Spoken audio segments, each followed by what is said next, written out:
یہ انکاح الصغیر والصغیرۃ ولو سیبا، اور ولی کے لیے جائز ہے، ولی کے لیے اختیار ہے صغیر اور صغیرہ کا نکاح کرنا، اگرچہ وہ صغیر اور صغیرہ سیب ہوں، اگرچہ وہ صغیرہ سیب ہو۔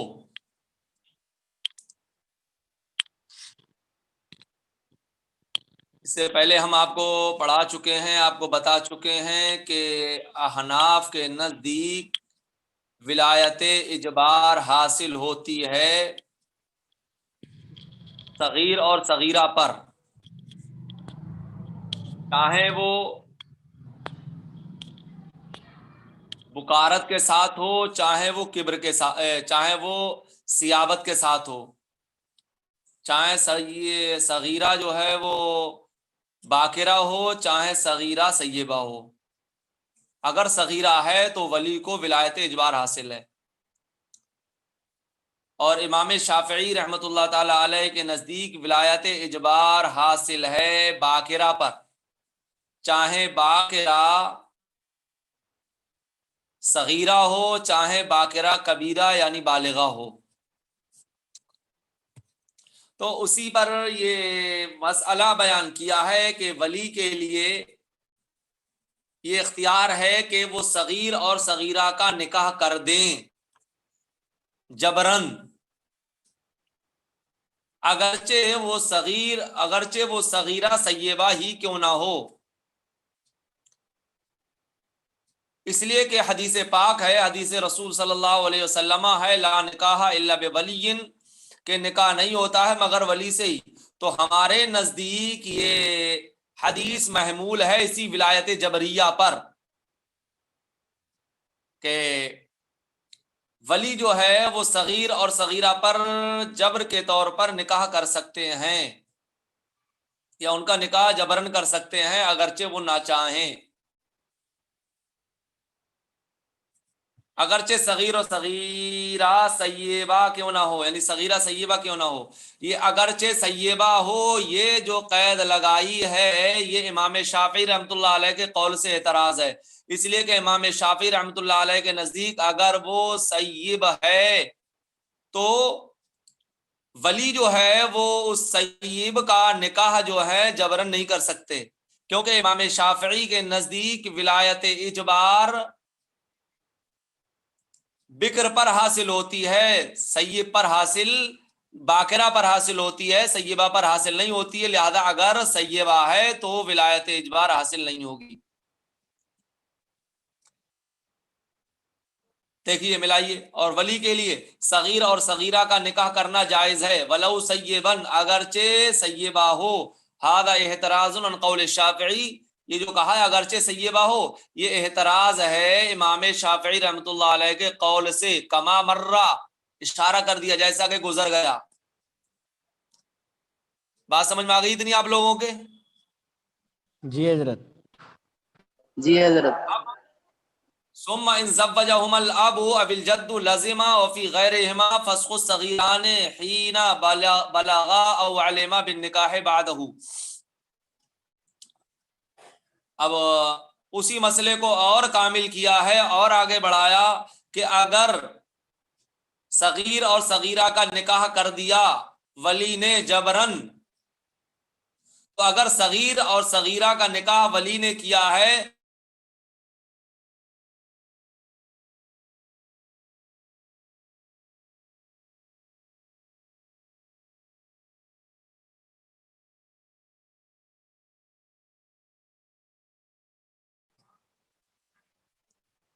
تو اگر اس صغیر اور صغیرہ کا نکاح باپ نے کیا ہے یا دادا نے کیا ہے نابالغی کی حالت میں، تو یہ نکاح لازم ہو جائے گا، یعنی جب صغیر اور صغیرہ کا نکاح کر دیا باپ اور دادا نے ولایت جبریہ کے طور پر، تو یہ نکاح مطلقاً لازم ہو جائے گا، اگرچہ غیر کفو سے ہو، اگرچہ غبن فاحش کے ساتھ ہو مہر میں، کہ مہر کم کریں چاہیں زیادہ کریں، بہرحال یہ نکاح لازم ہو جائے گا، انہیں توڑنے کا اختیار نہیں ہے، کیوں؟ کہتے ہیں اس لیے کہ باپ اور دادا کی جو شفقت ہوتی ہے چھوٹے چھوٹے بچوں پر یہ اعلیٰ درجے کی ہوتی ہے. وہ چھوٹے بچوں کے سلسلے میں غلط نہیں سوچتے ہیں بلکہ ان سے پیار کرتے ہیں, ان کی شفقت چھوٹوں پر ہوتی ہے بنسبت دوسرے اجنبی وکیلوں کے. مثال کے طور پر چاچا ہوں, چچیرے بھائی ہوں وغیرہ وغیرہ, اگر یہ ہیں تو ان کی شفقت اتنی نہیں ہوتی ہے. چاچا کی بھتیجے پر وہ شفقت نہیں ہوتی ہے جو باپ کی بیٹے پر ہوتی ہے شفقت. تو اگر دادا یا باپ نے نکاح کیا ہے تو یہ نکاح لازم ہو جائے گا. اور اگر باپ اور دادا کے علاوہ نے کیا ہے, مثلا قاضی نے کیا ہے, بادشاہ اسلام نے کیا ہے, چاچا نے کیا ہے, اگر ان کے علاوہ نے کیا ہے تو نکاح تو فی الحال ہو جائے گا. جیسے کہ پیچھے بتایا تھا کہ کوئی بھی ولی ہو, ہر ولی کو ولایت اجبار حاصل ہوتی ہے. تو دوسرا اگر باپ اور دادا کے علاوہ کوئی ولی ہے وہ نکاح کریں تو نکاح تو ہو جائے گا, لیکن اس صغیر اور صغیرہ کو یہ اختیار رہے گا کہ جس وقت یہ بالغ ہوں تو بالغ ہونے کے وقت انہیں فسخ کرنے کا اختیار رہے گا. یعنی جس وقت یہ بالغ ہوئے صغیر اور صغیرہ اور انہیں پہلے معلوم ہے کہ ہمارا نکاح فلاں کے ساتھ ہو چکا ہے, تو جس وقت بالغ ہوئے تو مجلس بلوغ میں انہیں یہ حق رہے گا کہ فوراً اس نکاح کو رد کر دیں اور کہہ دیں کہ میں نے اس نکاح کو نہیں مانا ہے, میں اس نکاح کو رد کرتا ہوں یا رد کرتی ہوں. تو یہ نکاح فسخ ہو جائے گا, لازم نہیں رہے گا. یا یہ کہ پہلے سے انہیں معلوم نہیں ہے کیا ہمارے ولی نے ہمارا نکاح کر دیا ہے کسی کے ساتھ, تو جس وقت بالغ ہونے کے بعد جس وقت انہیں نکاح کا علم ہوگا, مثال کے طور پر صغیر اور صغیرہ کا نکاح ہو چکا ہے پہلے, لیکن آج انہیں معلوم نہیں ہے کہ ہمارا نکاح ہو چکا ہے اور وہ آج بالغ ہو گئے. تو اگر آج بالغ ہو گئے اور انہیں کل پتا چلا کہ ہمارا یعنی آنے والے کل میں انہیں پتا چلا کہ ہمارا نکاح ہو چکا ہے, تو جیسے ہی انہیں پتا چلا تو اسی مجلس میں انہیں فسخ کرنے کا اختیار ہے. اگر وہ اس مجلس میں فسخ کر دیں تو نکاح ختم ہو جائے گا. سوال ٹائی باندھنا, یعنی شریعت نے صغیر اور صغیرہ کو یہ حق دیا ہے کہ اگر باپ اور دادا کے علاوہ کوئی نکاح کر رہا ہے تو بالغ ہونے کے وقت یا جس وقت انہیں نکاح کا علم ہو رہا ہے اس وقت وہ نکاح کو فسخ کر سکتے ہیں. بتائیے سمجھ میں آیا مسئلہ یہ؟ جی حضرت. جی حضرت.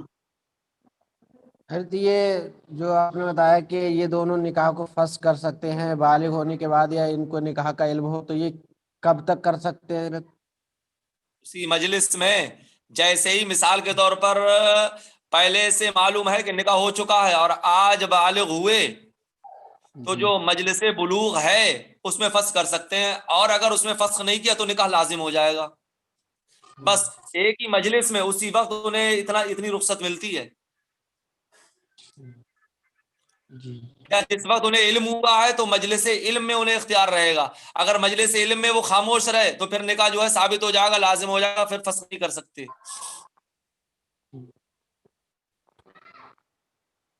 ایسا نہیں کہ انہیں ہمیشہ رہے گا. جی. دیکھیے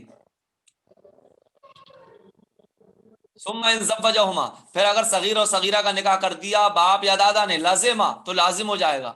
وفی غیرہما, اور ان کے علاوہ میں, ان کے علاوہ سے مراد ہے باپ اور دادا کے علاوہ میں, جیسے کہ بھائی ہو, ماں ہو, قاضی ہو, باپ کا وکیل ہو وغیرہ وغیرہ. اور ان کے علاوہ میں صغیران کو فسخ کرنے کا حق ہے جس وقت کے وہ بالغ ہوں, او علما بالنکاح بعدہ, یا بالغ ہونے کے بعد یا بالغ ہونے کے بعد نکاح کو وہ جانے, بالغ ہونے کے بعد انہیں نکاح کا علم ہو. اسی متن کی شرح کر دی ہے, دیکھیے آگے وضاحت کے ساتھ. اے ان کان عالمین بالنکاح, یعنی اگر وہ دونوں نکاح کو جان رہے ہوں, فلہم الفسخ عند البلوغ, تو انہیں فسخ کا اختیار ہے بالغ ہونے کے وقت. فَإِن لَّمْ يَكُونَا عَالِمَيْنِ، تو اگر وہ پہلے سے جان ہی نہیں رہے، انہیں معلوم نہیں ہے، تو اگر وہ پہلے سے عالم نہ ہو فَلَهُمَ الْفَسْخُ حِينَ عَلِمَ بَعْدَ الْبُلُوغِ، تو ان کے لیے فسخ کا اختیار ہے جس وقت کے وہ دونوں جانیں بالغ ہونے کے بعد. اچھا یہ بات ہو گئی آپ کی. وفی خلاف الشافعی فإن تزویج غیر الاب والجد قبل البلوغ لا يصح عندنا لما ذکرنا ان الولی المجبر عنده ليس الا الاب والجد. کہتے ہیں یہ جو مسئلہ ابھی بیان کیا آپ کے سامنے، کہتے ہیں اس مسئلے میں امام شافعی رحمۃ اللہ علیہ کا اختلاف ہے. کیا امام شافعی رحمۃ اللہ علیہ کا اختلاف ہے؟ جیسا کہ آپ پہلے پڑھ چکے ہیں کہ اگر باپ ولایت اجبار امام شافعی رحمۃ اللہ علیہ کے نزدیک کس کو ہے؟ بولیے. باپ اور دادا کو. اور دادا کو صرف اس کل پڑھ لیا تھا اسے، تو باپ اور دادا کو حاصل ہے. تو اگر باپ اور دادا کے علاوہ کوئی نکاح کر رہا ہے صغیر اور صغیرہ، باپ اور دادا کے علاوہ اگر کوئی نکاح کر رہا ہے تو امام شافعی رحمۃ اللہ تعالی علیہ کے نزدیک نکاح ہی صحیح نہیں ہوگا. یہ اختلاف ہے کیونکہ اس سے پہلے ذکر کر دیا ہے کہ ولی مجبر امام شافعی کے نزدیک وہ باپ اور دادا ہی ہیں. تو جب ولی مجبر وہ ہیں تو اگر کوئی دوسرا جبر کر رہا ہے تو وہ گویا کہ ولی ہی نہیں ہے اور اس کی ولایت سے نکاح نہیں ہوگا. دیکھیے وفی خلاف الشافعی، اور اس سے مراد ہے یہ باپ اور دادا کے علاوہ اگر کسی نے شادی کی، اور اس میں امام شافعی کا اختلاف ہے. فإن تزویج غیر الاب والجد، اس لیے کہ باپ اور دادا کے علاوہ کا شادی کرنا بالغ ہونے سے پہلے باپ اور دادا کے علاوہ کا شادی کرنا لا یصح عنہ، امام شافعی کے نزدیک صحیح نہیں ہے. کیوں صحیح نہیں ہے؟ لما ذکرنا، اس وجہ سے جو ہم نے ذکر کر دی. کیا ذکر کر دی؟ کہ ان الولی المجبر عنده لیس الا الاب والجد، کہ ولی مجبر امام شافعی کے نزدیک باپ اور دادا ہی ہیں.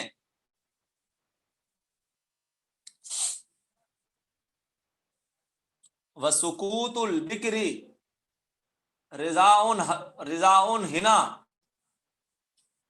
اور باکرہ کا خاموش رہنا رضامندی ہے یہاں. کیا مطلب ہے؟ مطلب یہ ہے، مسئلہ یہ ہے، صورت مسئلہ یہ ہے کہ وہ عورت یا وہ باکرہ جس کی شادی باپ اور دادا کے علاوہ نے کر دی، وہ باکرہ کہ جس کی شادی باپ اور دادا کے علاوہ نے کر دی، اور پھر اسے نکاح کا علم تھا پہلے سے ہی کہ باپ اور دادا نے، بلکہ باکرہ نہیں لگاؤ بلکہ لگاؤ صغیرہ کا تو مسئلہ گزر گیا. کہتے باکرہ کا مسئلہ بیان کیا ہے کہ اگر باکرہ کی جیسے شادی اگر کسی کے ولی نے کر دی جو باپ اور دادا کے علاوہ ہو اور اسے اس سے پہلے نکاح کا علم ہو، تو وہ خاموش رہی بالغ ہونے کے وقت، یا نکاح کے خبر پہنچنے کے وقت وہ خاموش رہی اس صورت میں جبکہ اسے پہلے سے معلوم نہیں رہتا. جب اسے خبر پہنچی تو وہ خاموش رہی، اس نے نکاح کو رد نہیں کیا، فسخ نہیں کیا. تو یہ اس کا خاموش رہنا یہ اس بات پر دلیل ہوگی کہ وہ اس نکاح پر راضی ہے، اور جو اسے اختیار ملا تھا شرعی اس کا وہ اختیار باطل ہو جائے گا. کیونکہ یہ حالت اسی طریقے سے ہے جیسے کہ ابتدائے نکاح کی حالت تھی، اور ابتدائے نکاح میں باکرہ کا سکوت دلیل شمار کیا گیا تھا. اسی طریقے سے اگر یہاں پر بھی باکرہ خاموش رہے گی تو اس کا سکوت نکاح پر دلیل سمجھا جائے گا، رضا پر دلیل سمجھا جائے گا، اور یہ سمجھا جائے گا کہ جو نکاح ہو چکا ہے وہ اس پر راضی ہے. بات سمجھ میں آئی آپ کے نہیں آئی؟ جی حضرت. دیکھیے سکوت البکر رضا ہونا اور باکرہ کا خاموش رہنا یہاں رضامندی ہے، یعنی اس مسئلے میں اس مسئلے سے مراد کیا؟ عند البلوغ اب العلم بالنکاح بعد البلوغ، یعنی بالغ ہونے کے وقت یا بالغ ہونے کے بعد یا بالغ ہونے کے بعد نکاح کے علم ہونے کے وقت۔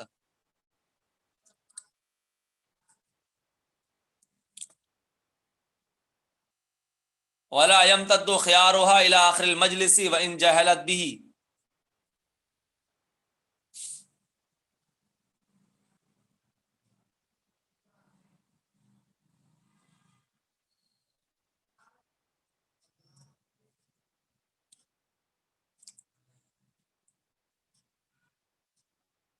مسئلہ یہ ہے کہ ابھی جیسے آپ نے پوچھا تھا کہ انہیں اختیار کب تک حاصل رہے گا، انہیں اختیار کب تک حاصل رہے گا، تو اسی کو بیان کیا ہے کہ اگر عورت باکرہ ہے تو باکرہ عورت کا اختیار آخر مجلس تک ممتد نہیں ہوگا۔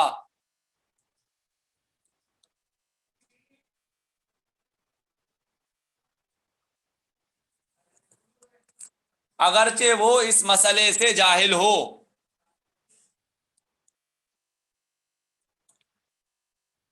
کہ اگر کوئی باکرہ عورت ہے اس کا نکاح کر دیا گیا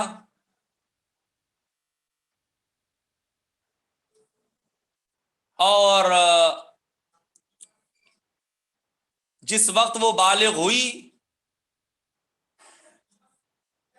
تو بالغ ہونے کے وقت وہ خاموش رہی، یا نکاح کی جب خبر اسے پہنچی بالغ ہونے کے بعد تو وہ خاموش رہی، تو اس کا اختیار وہیں پر ختم ہو جائے گا اور اس کا اختیار آخر مجلس تک ممتد نہیں ہوگا۔ مجلس سے مراد اس کے بالغ ہونے کی مجلس ہے کہ جس مجلس میں بالغ ہوئی، بہت طور کے کسی مجلس میں تھی اور اسی مجلس میں وہ حائضہ ہوئی اور اس کو اسی مجلس میں نکاحی خبر پہنچی،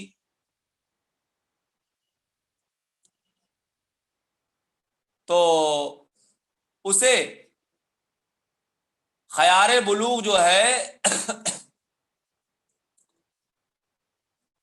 فوراً ہی اسی سیکنڈ میں ثابت رہے گا۔ اگر اسی سیکنڈ میں اسی وقت اس نے اسے رد کر دیا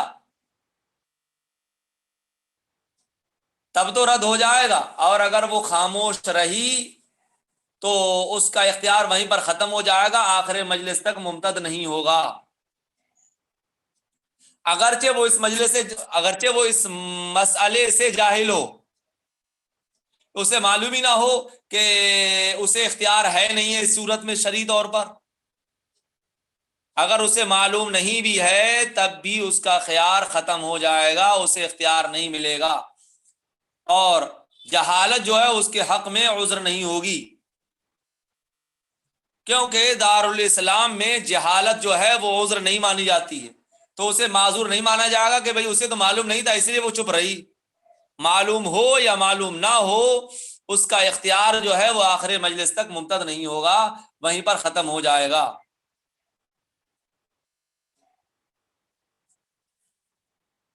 دیکھیے وَلَا يَمْتَدُّ خِيَارُهَا إِلَى آخِرِ الْمَجْلِسِ، اور اس کا اختیار نہیں کھنچے گا، ممتد ہونے کا معنی بڑھنا کھنچنا، اور اس کا اختیار آخر مجلس تک ممتد نہیں ہوگا۔ وَإِن جَهَلَتْ بِهِ، اگرچہ وہ خیار سے جاہل ہو۔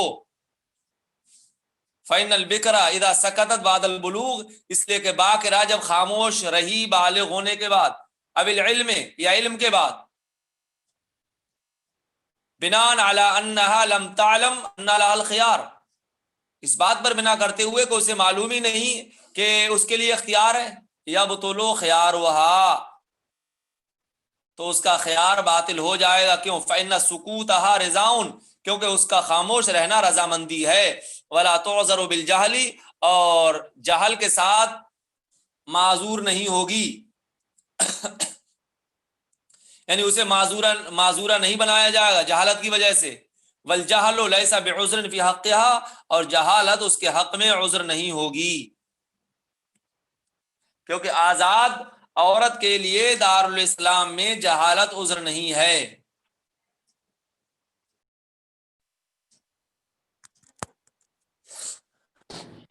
کا تعلق اوپر والے مسئلے سے ہی ہے کہ اوپر بیان کیا تھا کہ اگر عورت باکرہ بالغہ اگر عورت باکرہ ہے یا صغیرہ ہے تو اس کا خیار بلوغ آخر مجلس تک ممتد نہیں ہوگا، آخر مجلس تک نہیں بڑھے گا، اگرچہ وہ خیار سے جاہل ہو، اسے معلوم ہی نہ ہو کہ خیار بلوغ بالغ ہونے کے بعد حاصل ہوتا ہے یا نہیں ہوتا ہے۔ تو معتقہ کا مسئلہ اوپر والے مسئلے کے برخلاف ہے، یعنی اگر کوئی باندی ہے اور باندی کو اس کے آقا نے آزاد کر دیا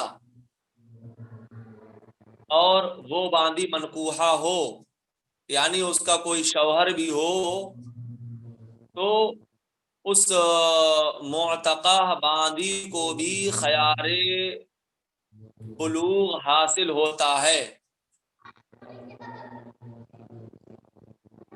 تو اگر اس معتقہ باندی کو یہ معلوم نہ ہو کہ اسے خیار حاصل ہے یا خیار حاصل نہیں ہے، بالغ ہونے کے بعد میں وہ خاموش رہی اس بنیاد پر کہ اسے پتہ ہی نہیں ہے کہ خیار بلوغ اسے حاصل ہے یا نہیں ہے، تو اس کی جہالت عذر کہلائے گی اور وہ نہ جاننے میں معذور ہوگی۔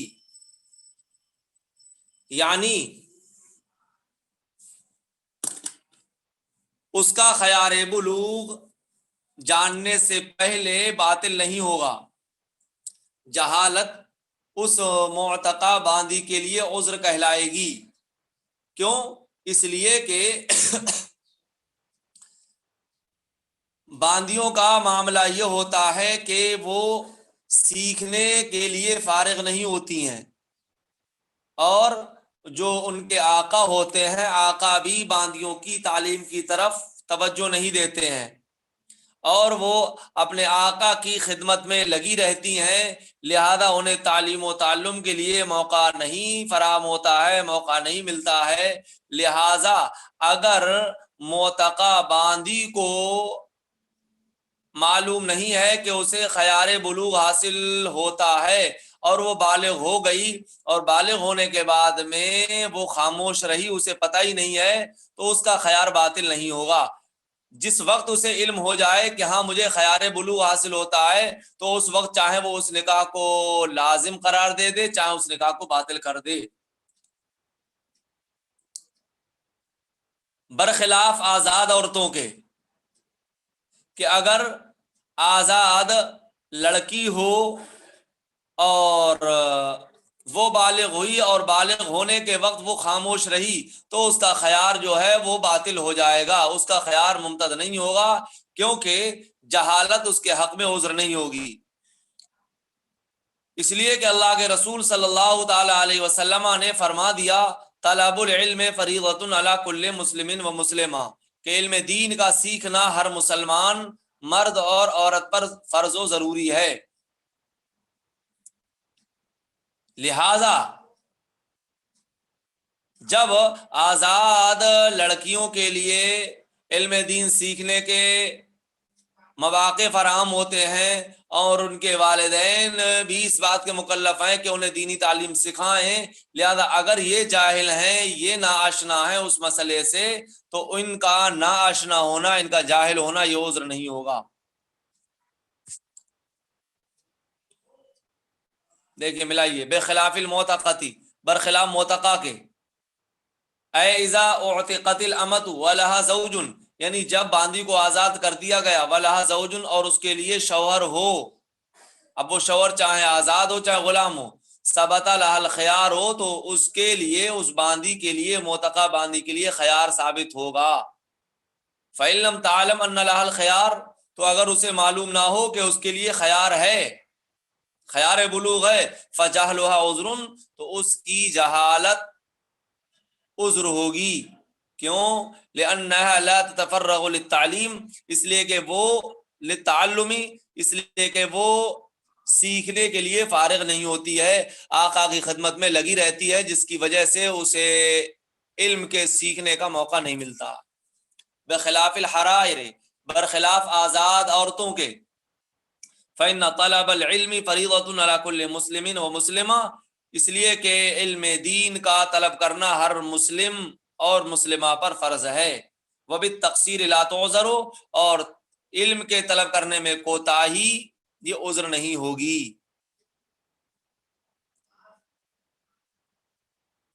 بات سمجھ میں آ گئی آپ لوگوں کے؟ جی حضرت.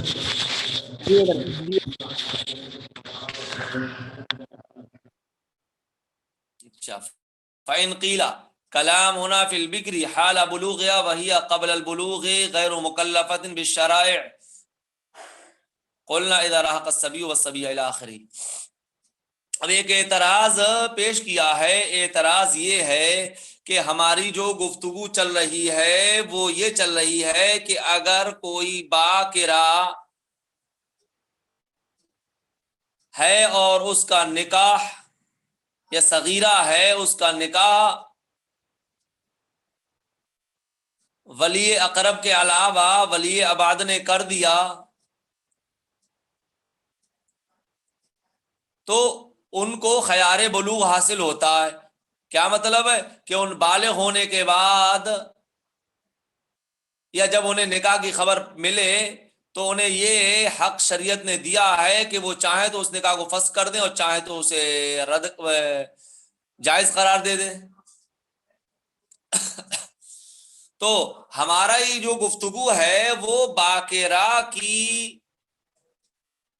صورت میں ہے، باکرہ کے بارے میں ہے، اس کے بالغ ہونے کی حالت میں، کہ جیسے ہی وہ بالغ ہوئی تو اسے خیار ہے. اور باکرہ یا صغیرہ بلوغ سے پہلے احکام شریعت کی مکلف ہے نہیں.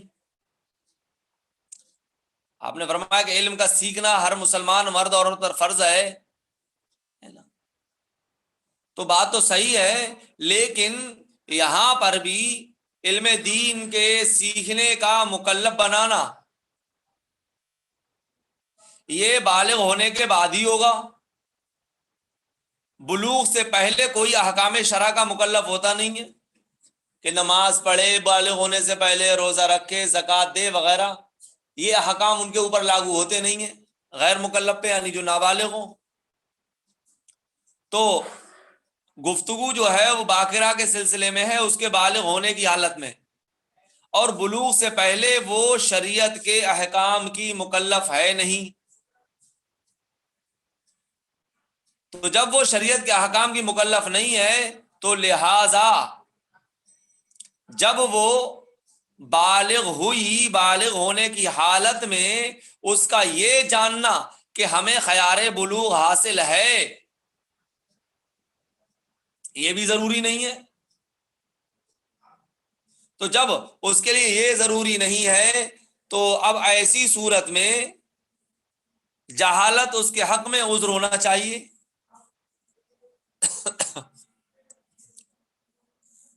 بات سمجھ میں آئی نہیں آئی آپ کے؟ ہلو. جی حضرت.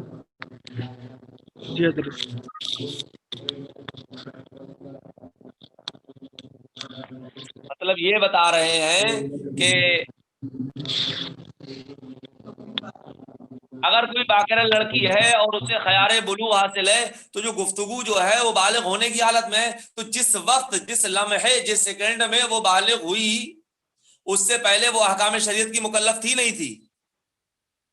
نہیں تھی. اور جب اس سے پہلے وہ احکام شریعت کی مکلف نہیں تھی تو لہذا یہ کہنا کہ جہالت اس کے حق میں عذر نہیں ہے یہ بھی درست نہیں ہوگا، کیونکہ اس سے پہلے علم سیکھنا اس کے لیے فرضی نہیں تھا کہ وہ جانتی. تو لہذا جب اسے معلوم نہیں ہے تو اس کا بھی خیار بلوغ ممتد ہونا چاہیے. یہ اعتراض ہے. فإن قیل،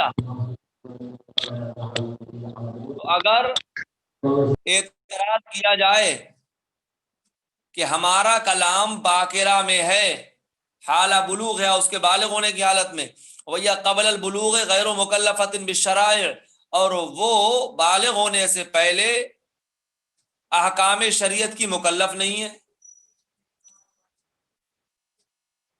احکام شریعت کے جاننے کی مکلف نہیں ہے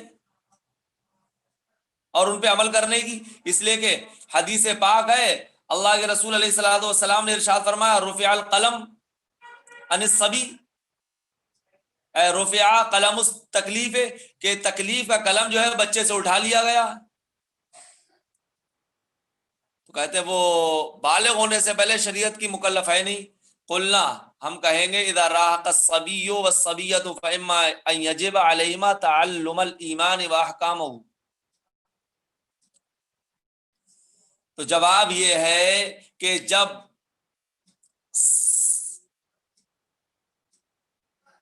بچہ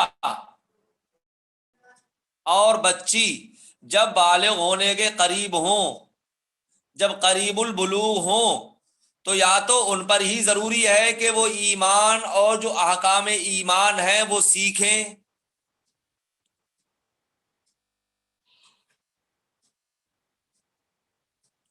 کیونکہ جب وہ آزاد ہیں، علم دین سیکھنے کے مواقع ان کے پاس ہیں، اور اسلامی معاشرے میں رہ رہے ہیں، بس رہے ہیں تو جب بالغ ہونے کے قریب ہوں تو یا تو ان پر ہی ایمان کو سیکھنا اور ایمان کے احکام کو سیکھنا لازم و ضروری ہے، اور اگر یہ نہ ہو تو کم سے کم یہ تو لازم و ضروری ہے ہی ان کے ولی پر کہ ان کے جو ولی ہیں صغیر اور صغیرہ کے، بچی اور بچے کے، ان کے ولی پر یہ لازم و ضروری ہے کہ وہ ان کو تعلیم دیں، ان کو سکھائیں۔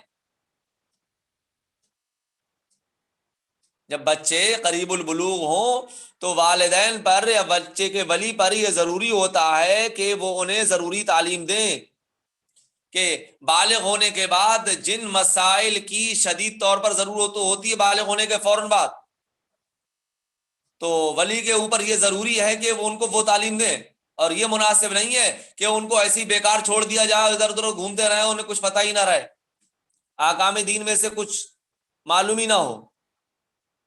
اس لیے کہ نبی علیہ الصلوۃ والسلام نے بھی فرمایا ہے مروا صبیانکم بالصلاۃ، اولیاء کو حکم دیتے ہوئے کہ تم اپنے بچوں کو نماز کا حکم دو، اذا بلغوا سبعا، جبکہ ان کی عمر جو ہے وہ 7 سال کی ہو جائے، جب بچے 7 سال کے ہو جائیں تو انہیں تعلیم دینا ضروری ہے اولیاء کے لیے۔ فضربوہم اذا بلغوا 10، اور فرمایا آقا نے کہ جب وہ 10 سال کے ہو جائیں اور پھر بھی نماز نہ پڑھیں تو ان کو نماز کی ادائیگی پر مارو، یعنی مار مار کر کے نماز پڑھاؤ۔ تو صاف صاف صراحت کے ساتھ یہ حکم ہے صغیر اور صغیرہ کے، بچے اور بچی کے اولیاء کے لیے کہ وہ ان کو تعلیم سکھائیں، انہیں تعلیم دیں۔ لہذا اگر وہ کوتاہی کر رہے ہیں تو یہ کوتاہی جو ہے وہ عذر شمار نہیں ہوگی، لہذا باقرہ اگر حالت بلوغ میں خاموش رہ رہی ہے اور نکاح کو باطل نہیں کر رہی ہے تو اس کا خیار بلوغ وہیں پر ختم ہو جائے گا۔ قلنا، تو ہم کہیں گے اذا راق الصبی والصبیہ، جب بچہ اور بچی قریب البلوغ ہوں، فاما ان یجب علیہما تعلم الایمان واحکامہ، تو یا تو بچے اور بچی پر ضروری ہے ایمان اور احکام ایمان کو سیکھنا، او یجب علی ولیہما التعلیم، یا ان کے ولی پر ضروری ہے سکھانا، ولا ینبغی ان یترک سدی، اور مناسب نہیں ہے کہ انہیں بیکار چھوڑ دیا جائے۔ قال النبی صلی اللہ علیہ وسلم، نبی صلی اللہ تعالی علیہ وسلم نے فرمایا، یہ دلیل ہے ولی پر بچوں کو تعلیم دینے کے وجوب کی، کہ ولی پر بچوں کو تعلیم دینا ضروری ہے، کیونکہ نبی صلی اللہ علیہ وسلم نے فرمایا مروا صبیانکم بالصلاۃ، تم اپنے بچوں کو حکم دو نماز کا، اذا بلغوا 7، جب وہ 7 سال کو پہنچ جائیں، وضربوہم اذا بلغوا 10، اور ان کو مارو جبکہ وہ 10 سال کے ہو جائیں. سمجھ میں آ گئی بات؟ جی حضرت. جی حضرت.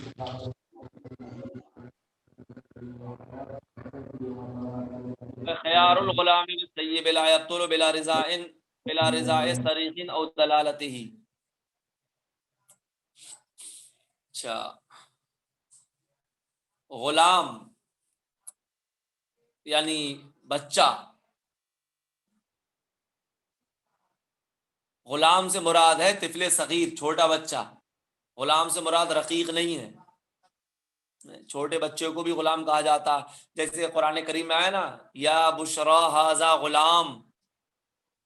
جب حضرت یوسف علی نبینا علیہ الصلاۃ والسلام کو کنویں میں دیکھا، قافلے نے جب قافلہ گزرا ادھر سے، اور حضرت یوسف علیہ السلام کنویں میں تھے، تو انہوں نے جب جھانکا دیکھا تو کہا یا بشرا ھذا غلام، ارے خوشخبری، اس میں تو ایک بچہ ہے. تو یہاں پر غلام سے مراد ہے طفل صغیر، چھوٹا بچہ، یعنی جو بالغ نہ ہو. اور سیب کا معنی بتا ہی چکے ہیں ہم آپ کو. اب غلام اور سیبہ کے خیار کے سلسلے میں گفتگو کی ہے کہ غلام اور سیبہ کا خیار بغیر صریح رضامندی کے یا صریح دلالت کے باطل نہیں ہوگا.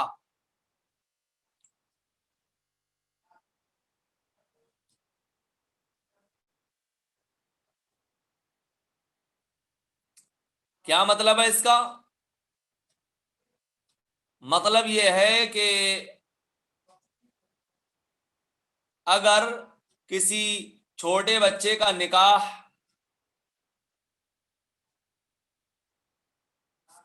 کر دیا ولی ابعد نے،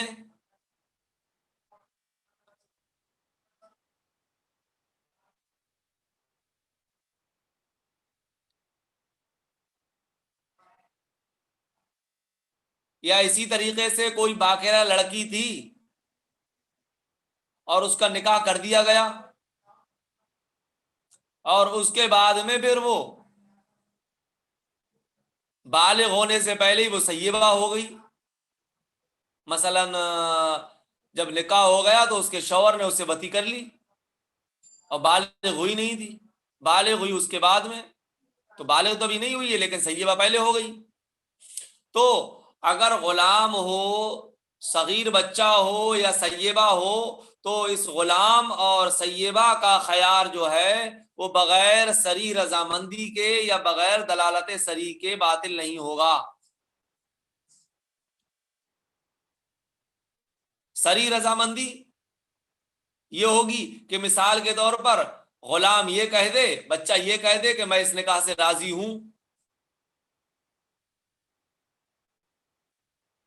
یا سیبہ کہہ دے کہ میں اس نکاح سے راضی ہوں. اور دلالت صریح یہ ہوگی کہ دونوں میں سے کوئی بھی ایسا کام کر دے جو رضامندی پر دلالت کرتا. جیسے مثلا اگر لڑکا ہے تو وہ بیوی کا بوسہ لے لے، اس کے اعضاء میں سے کسی اعضاء کو چھو لے. لڑکا ہے عورت کو مہر دے دے، مہر کو دینا یہ بھی رضامندی پر دلالت کرتا. ایسے ہی سیبہ ہے تو سیبہ جو ہے وہ اپنے شوہر سے مہر کو قبول کرے اور اس سے کہے کہ تم مہر دو، مہر کا مطالبہ کرے، یا شوہر جو ہے مہر دے رہا ہے تو اسے قبول کر لے. یہ ساری چیزیں جو ہیں وہ صراحتاً اس بات پر دلالت کرتی ہیں کہ ایسا کام کرنے والا نکاح سے راضی ہے. تو جب تک غلام کو یا سیبہ کو یا غلام اور سیبہ کی طرف سے جب تک صریح رضامندی نہیں پائی جا رہی ہے یا صریح دلالت نہیں پائی جا رہی ہے، ان کا خیار باطل نہیں ہوگا. کہ جیسے چھوٹا بچہ ہوا، وہ جو ہے فوراً جو بالغ ہوا اور بالغ ہونے کے وقت بالکل خاموش رہا ہو، یا وہ سیبہ خاموش رہی، تو ان کا خیار فوراً باطل نہیں ہوگا جب تک کہ وہ صراحت نہ کر دیں. جب صراحت کر دیں تو اس کے بعد میں ان کا نکاح باطل ہو جائے گا، یہ ان کا خیار جو ہے وہ باطل ہو جائے گا. اب چاہے وہ راضی ہو جائیں چاہے اس کو ختم کر دیں. اگر یہ دونوں جس مجلس میں بالغ ہوئے، مثلا لڑکا جو ہے وہ بالغ ہوا یا وہ سیبہ بالغ ہوئی، اور یہ دونوں جس مجلس میں بالغ ہوئے اور اس مجلس سے اٹھ کھڑے ہوئے، تو ان کے دونوں کے اٹھنے سے خیار ان دونوں کا باطل نہیں ہوگا. یعنی بچہ اور سیبہ دونوں مجلس بلوغ سے کھڑے ہو جائیں، یا جس مجلس میں انہیں نکاح کی خبر پہنچی اور اس مجلس سے کھڑے ہو جائیں، تو ان کا خیار باطل نہیں ہوتا ہے.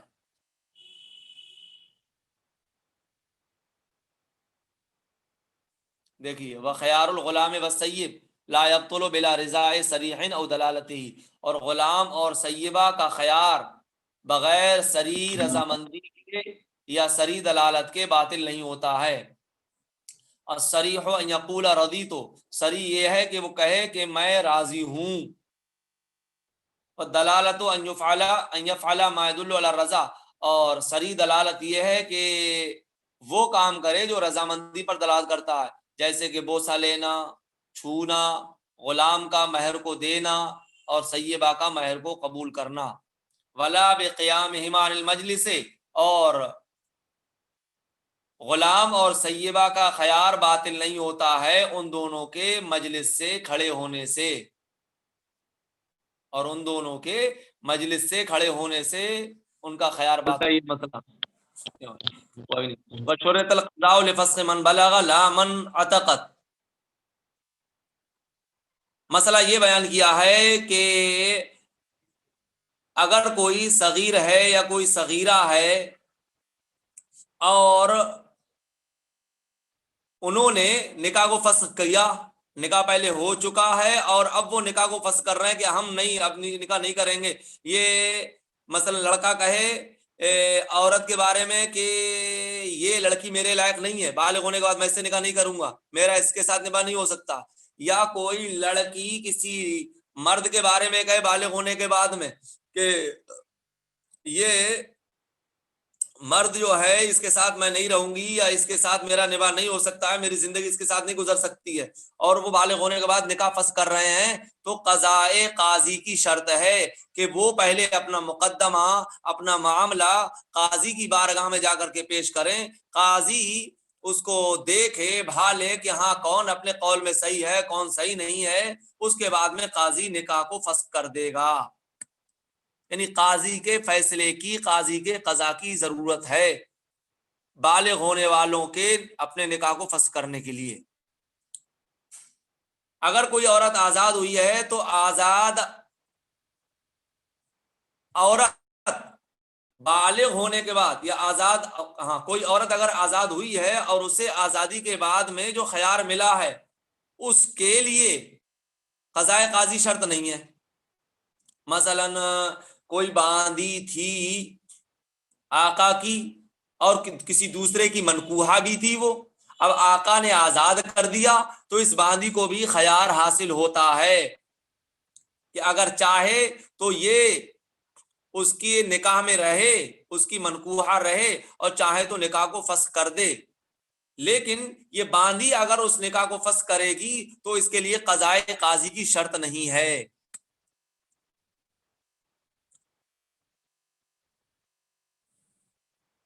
فَإِنَّ فِي الْأَوَّلِ الزام الضرر علی الزوج، کیوں؟ اس لیے کہ پہلے میں ضرر کا الزام ہے. پہلے میں کس میں؟ کہ اگر صغیر اور صغیرہ نے نکاح کو فسخ کیا ہے تو شوہر پر ضرر کا الزام ہے، اور جہاں الزام ہوتا ہے، الزام جو ہے یہ قاضی کا منصب ہوتا ہے. لہذا اگر الزام پایا جا رہا ہے تو معاملہ قاضی تک پہنچے گا، برخلاف معتقہ کے فسخ کے، کہ اگر معتقہ ہے کوئی تو وہاں پر الزام نہیں پایا جا رہا ہے، لہذا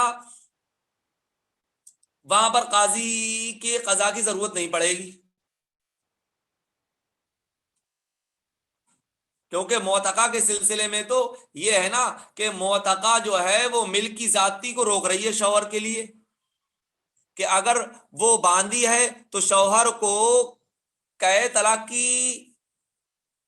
طلاق کا اختیار ہوتا ہے، دو کا، کہ اگر 2 طلاق دے دے تو وہ منقوحہ جو ہے مغلظہ ہو جائے گی، اور اگر آزاد ہے تو اس صورت میں وہ 3 طلاق کا مالک ہوتا ہے، کہ 3 طلاق دے گا تو مغلظہ ہوگی وہ۔